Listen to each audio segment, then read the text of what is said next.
This is Q Racing News, brought to you by the Bank of America Racing Challenge. No major changes to this week's AQHA Racing Horse Player Now Top 10 polls. All-American Futurity winner Handsome Jack Flash is still number one among 2-year-olds.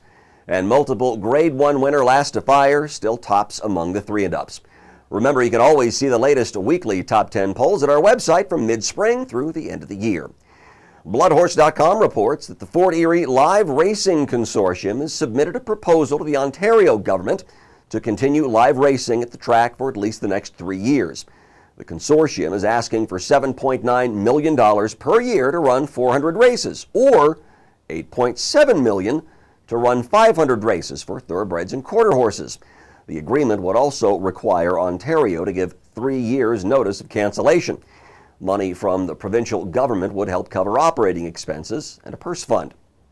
Lone Star Park on Saturday hosted trials to the Grade 1 Dash For Cash Futurity. Hero Don 1, a Texas-bred gelding by Valiant Hero, would have the fastest qualifying time of the day, covering 400 yards in 19.570 seconds, with Larry Payne aboard for trainer Russell Harris. Hero Don 1 was bred by owner Richard Scott. He competed in trials to the Ruidoso, Rainbow, and All-American Futurities, but did notch his first win until his Dash For Cash trial. Krausen Racing's Thrill Me Baby, a Mr. Jess Perry filly, was second fastest on the day, with Jerry Wyndham's Jess Zuman colt J-Bar clocking the third fastest time. The final runs on October 5th with a purse of at least $450,000. And while we're at it, here are the top 10 qualifiers. The Grade 2 Dash For Cash Derby, also running October 5th. 2 by Valiant Hero and another pair by Captain Courage.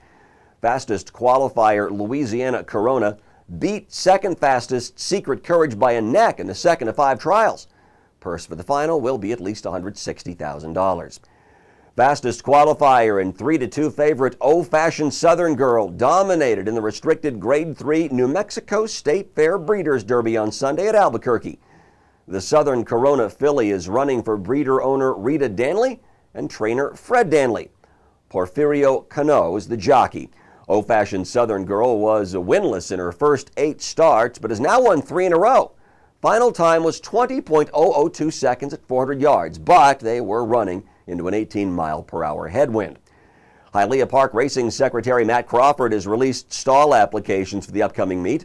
Opening day is November 29th, and the meeting will run through February 23rd.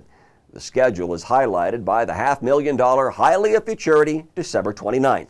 The track is careful to point out that Hialeah house rules will be strictly enforced, which basically mirror ARCI medication rules. You can download an application at HialeahParkCasino.com.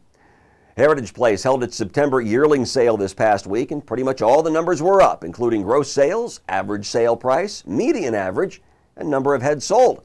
The high-selling yearling was a walk-through fire colt out of Grade 1 winner Miss Racy Vike at $160,000. You can get all the details by heading to AQHARacing.com. Los Alamitos hosts the 2013 Bank of America Racing Challenge Championships at AQHA Racing Conference, November 6 through 9, and rooms are filling up fast. So download your registration form at AQHARacing.com, or of course call the Challenge hotline, and that number is on your screen. And that's it for this week's Q Racing News. I'm Matt Darby in Amarillo. I'll see you next time. This is Q Racing News, brought to you by the Bank of America Racing Challenge.